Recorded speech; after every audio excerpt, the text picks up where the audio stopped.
Warahmatullahi wabarakatuh. Selamat pagi anak-anakku. Bagaimana kabar kalian hari ini? Semua sehat? Syukur alhamdulillah. Anak-anakku, pagi hari ini Rabu 24 Maret tahun 2021 kita akan belajar tema yang ke-8, lingkungan sahabat kita. Subtema yang kedua, pembelajaran yang keempat.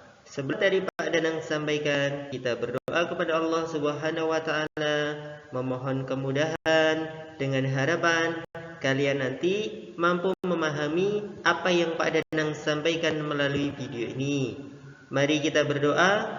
Berdoa mulai. Selesai.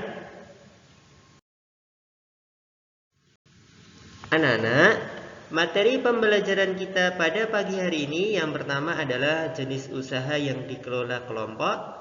Materi kedua, menuliskan cerita tradisi rasulan di Gunung Kidul. Dan yang ketiga, keragaman sosial budaya masyarakat Gunung Kidul. Buka buku siswa kalian tema ke-8, halaman 75 sampai dengan 83. Anak-anak, mari kita mulai dengan materi yang pertama. Jenis usaha ekonomi yang dikelola kelompok. Usaha ekonomi kelompok dikelola secara bersama, baik modal, pengelolaan, maupun keuntungannya. Yang pertama adalah badan usaha milik negara, atau yang sering kita kenal dengan BUMN. Badan usaha milik negara atau BUMN, atau perusahaan negara, yaitu sebuah perusahaan yang seluruh atau sebagian besar modalnya dimiliki negara. BUMN dapat berbentuk perusahaan umum atau perum dan perseroan terbatas atau persero. BUMN bergerak di bidang usaha yang bersifat strategis atau vital, misalnya bidang energi listrik dan telekomunikasi.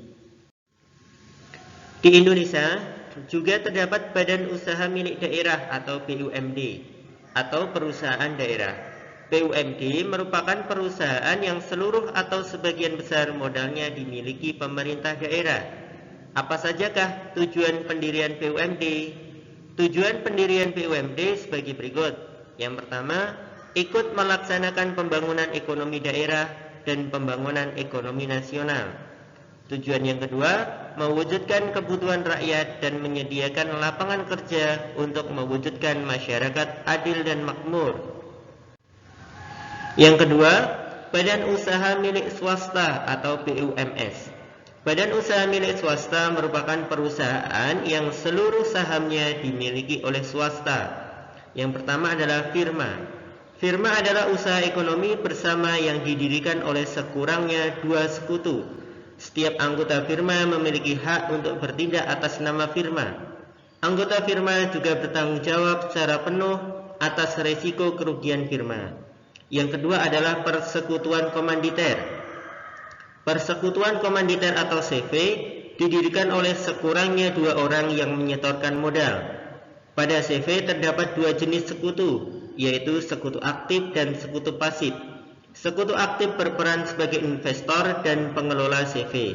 Sekutu pasif berperan sebagai investor tanpa terlibat dalam pengelolaan CV. Yang ketiga adalah perseroan terbatas. Perseroan terbatas atau PT adalah usaha bersama yang modalnya berupa kumpulan saham. Saham diartikan sebagai bukti kepemilikan suatu perusahaan atas penyetoran modal. Yang ketiga adalah koperasi. Di Indonesia berkembang usaha bersama yang bertujuan menyejahterakan anggotanya. Usaha yang dimaksud adalah koperasi. Berdasarkan Undang-Undang Nomor 25 Tahun 1992 tentang perkoperasian, koperasi adalah badan usaha yang beranggotakan orang-orang atau badan hukum koperasi dengan melandaskan kegiatannya berdasarkan prinsip koperasi, sekaligus gerakan ekonomi rakyat yang berdasar atas kekeluargaan. Koperasi sesuai dengan Undang-Undang Dasar 1945 Pasal 33 Ayat 1, yaitu bentuk perekonomian disusun atas usaha bersama berdasarkan asas kekeluargaan. Koperasi pertama kali dikembangkan oleh Dr. Andes Muhammad Hatta. Atas perannya itu, beliau disebut Bapak Koperasi Indonesia.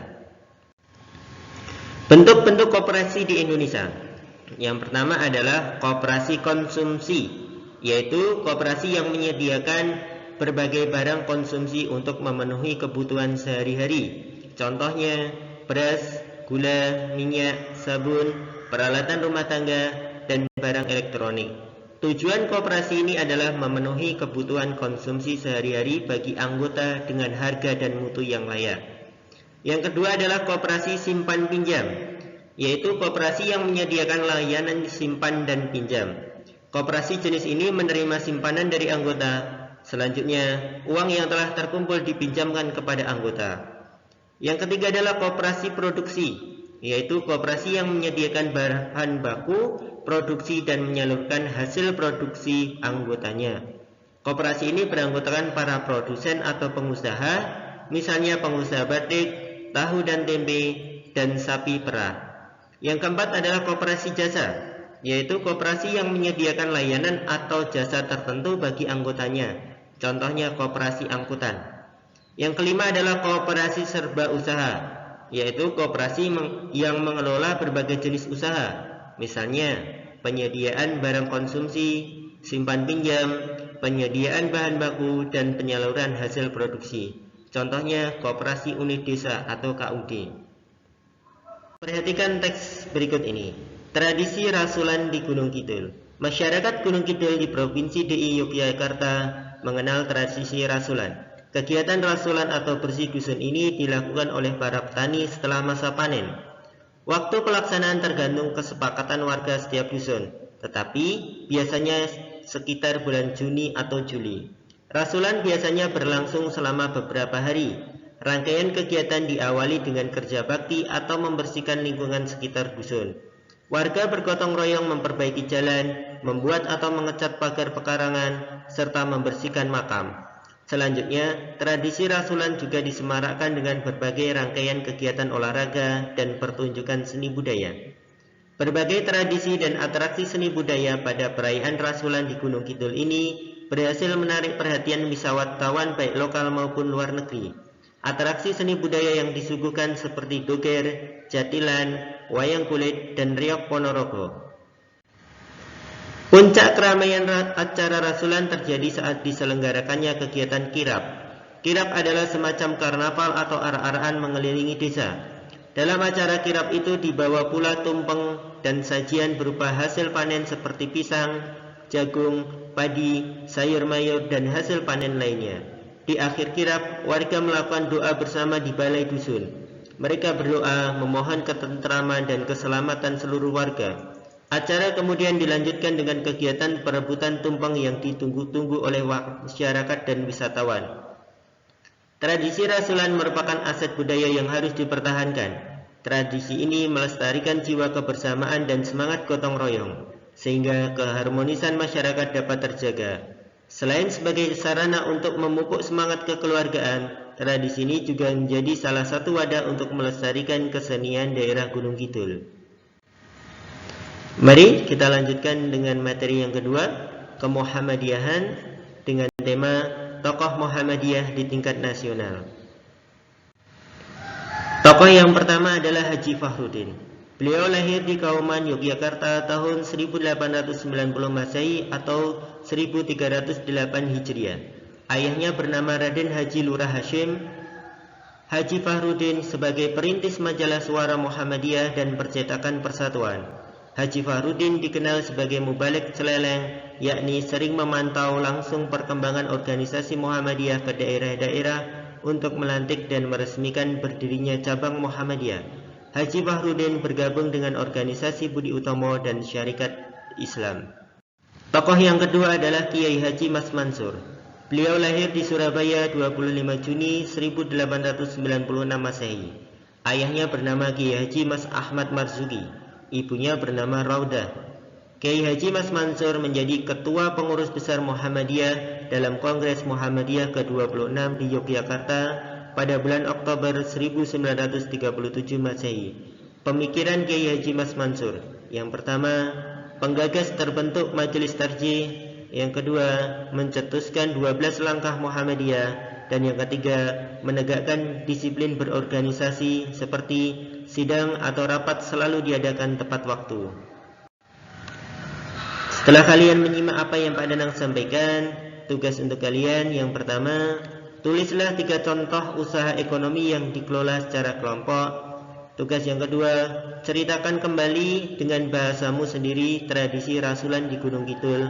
Yang ketiga, apa tujuan diadakannya rasulan di Gunung Kidul. Dan yang keempat, tulislah 3 pemikiran yang dicetuskan oleh Kiai Haji Mas Mansur. Alhamdulillah, materi sudah Pak Danang sampaikan. Semoga bermanfaat. Sebelum Pak Danang akhiri, jangan lupa sholat tepat pada waktunya, jaga kesehatan, tetap semangat untuk menggapai cita-cita. Wabillahi taufiq wal hidayah. Wassalamualaikum warahmatullahi wabarakatuh.